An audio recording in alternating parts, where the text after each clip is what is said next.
welcome to your bonus episode of The Collider Witching Hour. I'm Perri. This is Haleigh. Hi. How you doing? Good. How are you? It's weird sitting here and doing this. I know. Feels very official. It does. But I guess it's nice to wrap the year in a way on an official note, kind of, slash, no, doesn't make sense.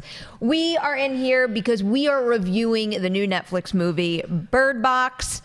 I was really looking forward to Bird Box. I thought it was a really cool idea when I first heard about it. But of course, you know, the second that trailer came out, the constant conversation was, oh, it's A Quiet Place, right. But now you can't look instead. Which sucks for that movie. It's a timing issue because the story was written long before A Quiet Place. Yeah. I mean, it's a similar thing, actually, maybe to a lesser degree, when I think about Andy Serkis's Mowgli. Sure. Because I think that movie has certain problems, but I actually wound up thinking that overall, the emotional beats in it worked, so it didn't matter that I wasn't all that impressed with the visual effects compared to what we had seen in another Jungle Book movie. But, you know, in these situations, it is kind of just unfortunate timing more than anything. It really is. You can't say like either one really stole the other's idea, and they're executed very differently anyway. But by nature of timing, they're going to be compared, and that comparison isn't essentially favorable to Bird Box. Yep. So here we are now. We're going to kick off this review, keeping it non-spoiler, spoiler-free. So if you haven't seen Bird Box yet, you are safe, and we will let you know when to tune out. So first up, non-spoiler stuff. Basically, in case you don't know the synopsis, what winds up happening is we focus on Sandra Bullock's character, Mallory. She is pregnant, and it's a bad time to be pregnant because the whole world goes through some sort of apocalyptic scenario where I guess you would say, like, creatures or things are out there, and if you look at them, they compel you to take your own life. So that's the situation the world is in. And here we go. What'd you think? Non-spoiler. Non-spoiler. Not terrible. It's evoking some really strong reactions that I think are a little extra, maybe. It's pretty solid thriller. Non-spoiler, I wish there had been more to see. Like, it keeps everything very mysterious, what they're seeing, what the creatures themselves look like. And I wish that for the audience, there was a little bit more visually to latch onto. Okay. Because I understand the ambition to leave it all in your imagination, but at a certain point, like, it's hard for me to grasp why these people are killing themselves so suddenly based on the things they're saying. I guess I kind of found that a little frustrating too, but overall, I kind of thought it worked pretty well. Yeah? I mean, it's just different in that it's really dark and dreary. This isn't an apocalyptic scenario where I think you're going to have fun with it. No. It's really brutal and scary, and I think that is reflected very well in how she raises those kids. And you know, that's not really a spoiler because the movie is intercut with the two storylines there, but I actually thought most of it was fairly well done, to the point that I was very engaged from start to finish and really dying to know where the characters would end up in the very end. And I thought some of the connections between the characters, in particular Sandra Bullock and Trevante Rhodes, who knew that was a Netflix screen romance that I really wanted. I liked it. I thought they were great. He's so good. He really is. He can do just about anything. Yeah. Can he? I really think that he's already a big thing coming off of Moonlight and stuff, but even what he did in The Predator and then what he did with this are two very different reads on like the tough guy character. Yeah. And I really liked both of those from him. Yeah, I'm right there with you on that. I thought the two young kids in it were exceptional. They were good. Especially, just go online and just Google Bird Box B-roll and watch some random footage that was shot of them on the river with Sandra Bullock. It really is crazy what people do to themselves to make a movie. That's got to be so hard on water with two kids. I know, but I'm so impressed. And another thing that I was really impressed by, and I thought made the whole overall experience even more effective, was just how they operate with the blindfolds on. Nothing feels like it was. Oh, you disagree? Very much disagree. Like, I'm curious if you disagree in the same way I'm going to explain it. Every single time they were walking around with the blindfolds on, I believed it to the point that I didn't think that, let's say, on set they were able to see little bits. Okay. Like, I believe the physicality of it all. Okay, so I believe the actors did a great job. I do not believe they could do what they did with blindfolds on realistically. It's like You cannot run through the woods blindfolded holding 2 kids in your arms. You're going to smack your head on a branch. You're going to trip over something on the ground. And they fall a little bit. Yeah. But especially when she's carrying the kids running through the woods, like there should have been, like someone should have get hit real hard in the head.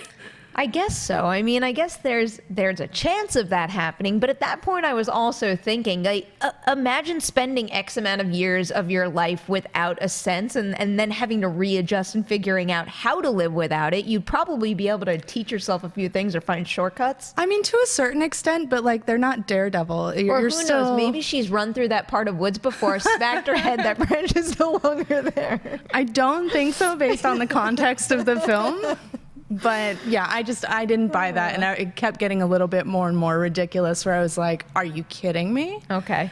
I get it. I get it. Just even, yes, you would train yourself to have senses and stuff, but particularly an environment like the woods, which is wholly disorganized, that's a very tough sell for me. It is. It is. A lot of the stuff that they go through here is, you know, it's a wildly challenging situation for a human being to be in.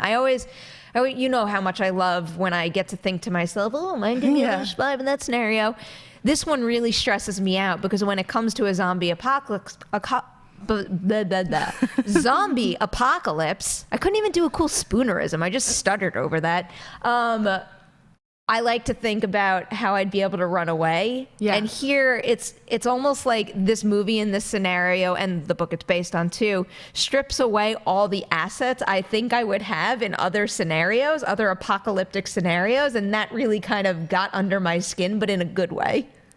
Yeah, it's effective. Especially there's a scene in a car that I thought was really well done, paced and edited. I do think, like, again, unfortunately, the comparison is going to be A Quiet Place.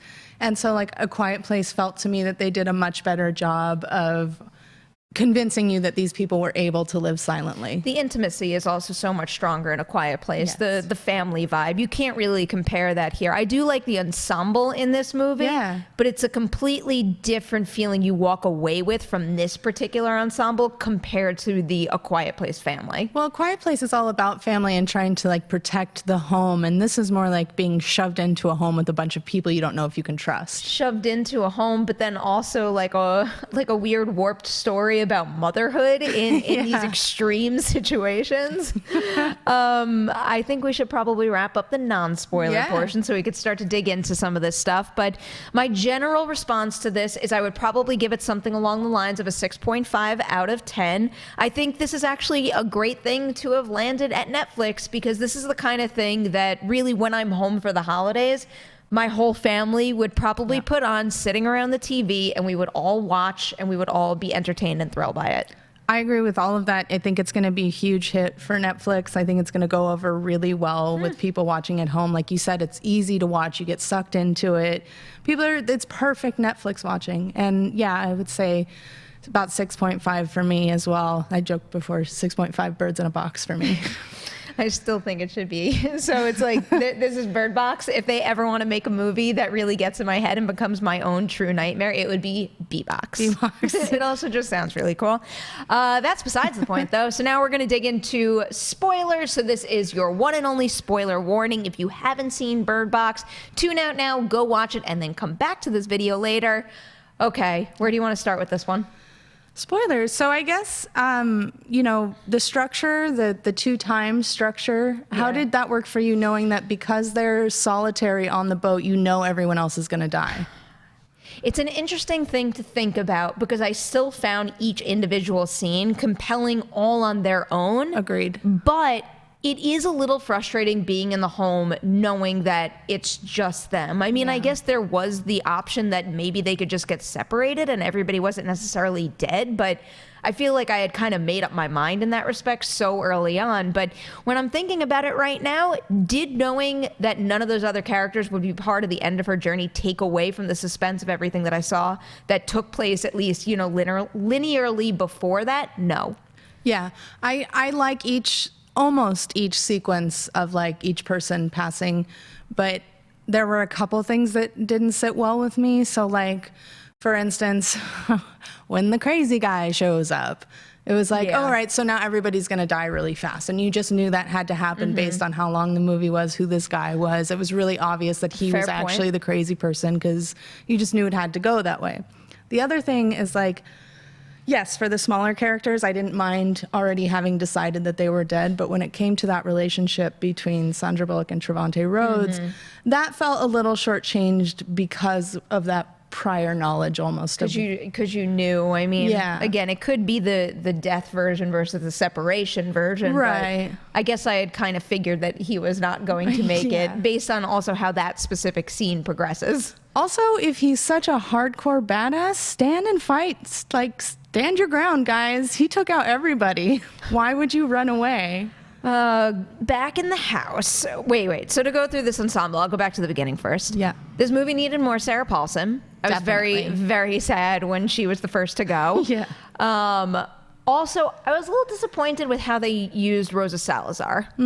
Because she's someone who I've been a really big fan of, rooting really hardcore for. I'm a little skeptical about Alita and how that's Yeah. going to turn out. And I was really excited when I saw her pop up in this movie. And, you know, she's just someone who kind of has this really charismatic, big on-screen energy. And I was excited to see them tap into it a little bit. But then I think in terms of how they established that character, what she's been through, and why she was there right now, they never really did anything with it. Her decisions never really made sense to me. Yeah, and how her and the guy exited was like, Yeah. ew.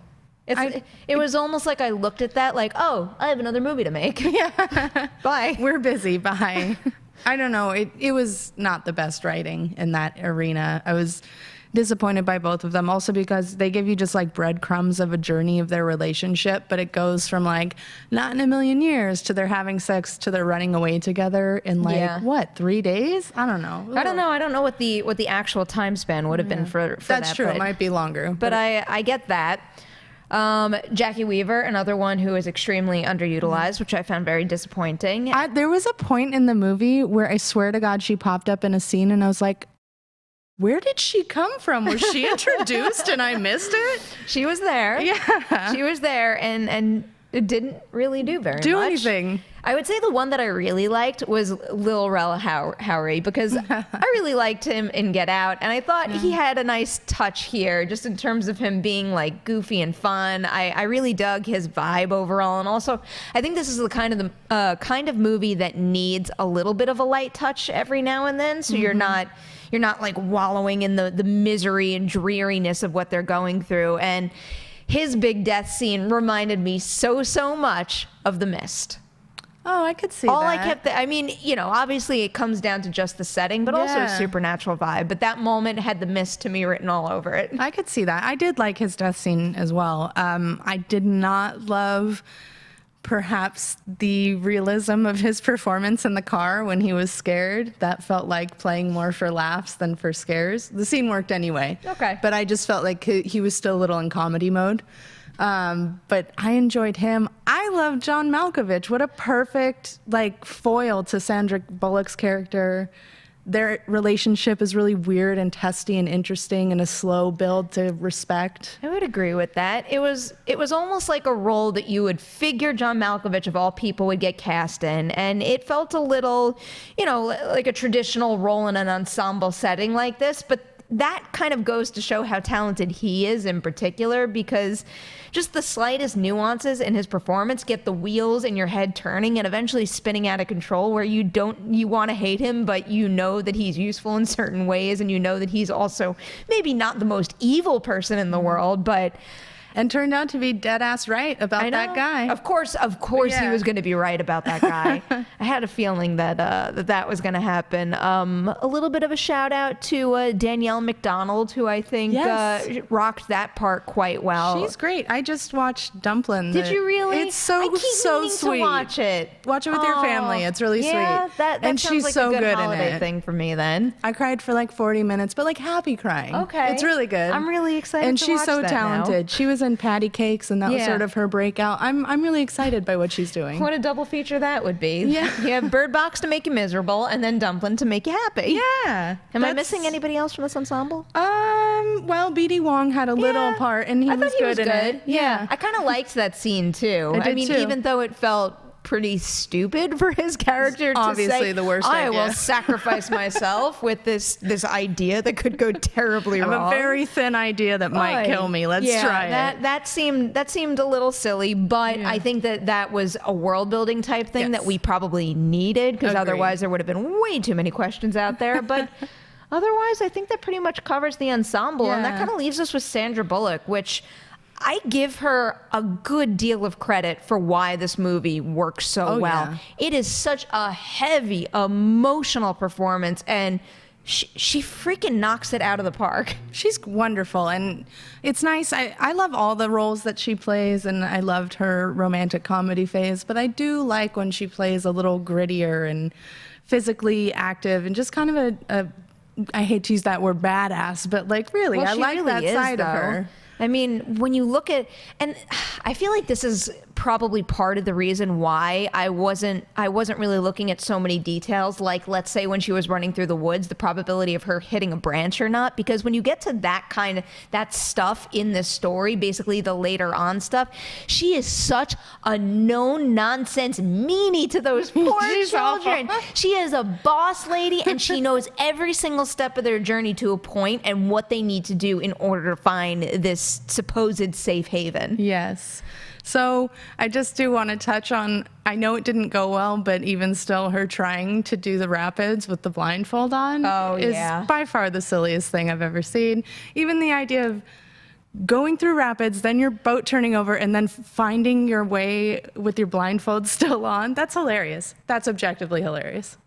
Okay, yes, I can't really argue against it, but I can't really argue against what happens after they get in the rapids and the tipping of the boat and everything. But really, if you were in her shoes, what choice would you have? No, totally You'd fair. have to get in the boats, and not like you would leave the kids behind. So you would have to get in the boat with two tiny blindfolded kids. I know, I get it. And then she just has keep no your good fingers crossed. options. She but really is no good options it's just, at all. you know, the script wrote itself into a corner, kind Yeah. of, and it's a little bit of a silly corner. I guess so. I wonder how that reads in the book, because I think probably better. I had read up a lot about the book in preparation for my interviews for Bird Box, and there were so many interesting details that I'm curious to know, one, how they read compared to how they play on screen, but also there were certain details that they took out that really intrigued me. So, light spoiler for the book if you haven't read it, but one of the things that I'm a little on the fence about them taking out is the idea of certain people trying to survive blinding themselves. Okay.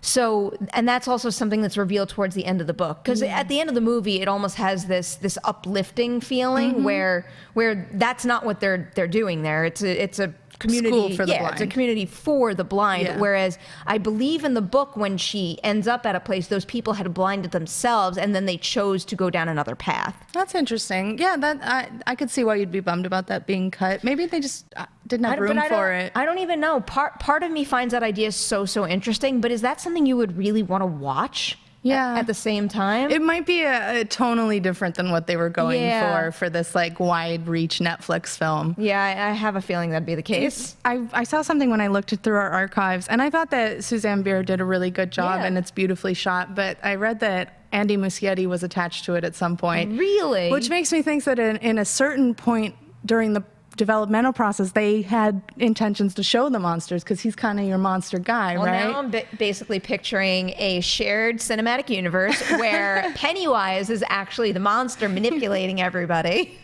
Hey, it could work. But yeah, I would have been curious to see how different his version would be, because I feel like it would have been significantly different. Absolutely. But I'll agree with you. I did think she did a beautiful job directing it. Yeah. And especially when you get into the house, the way she basically establishes the geography of the house so Very well quickly, done. that is a must in this kind of scenario. And I think she does that well. And, you know, when you're in a situation where you're basically not showing the monster and not explicitly explaining every detail about the monster, she does do a really good job of depicting what is at least there for the viewer, to a point that I think I've understood as much as I possibly can without them laying everything out. Yeah, I'm satisfied. I'm a monster lover, so Yeah. I'll always think about that. But I'm satisfied. I like the artwork that we got to see to give us just a taste of what they look like to the insane people and that kind of thing. That was a nice touch. It really is like it's an extreme mind fuck, you know? The idea of, because it does make you feel super, super helpless, this idea of not being able to see something, but also not, like, having this alien force or whatever it is come and attack Earth by basically manipulating people by using what they're most afraid of to drive them to end their own lives. Yeah. It is so dark and dismal. It's heavy. It doesn't, like I said, doesn't totally play for me with no visual cues. Yeah. But it is, I think that must have been very powerful in the book.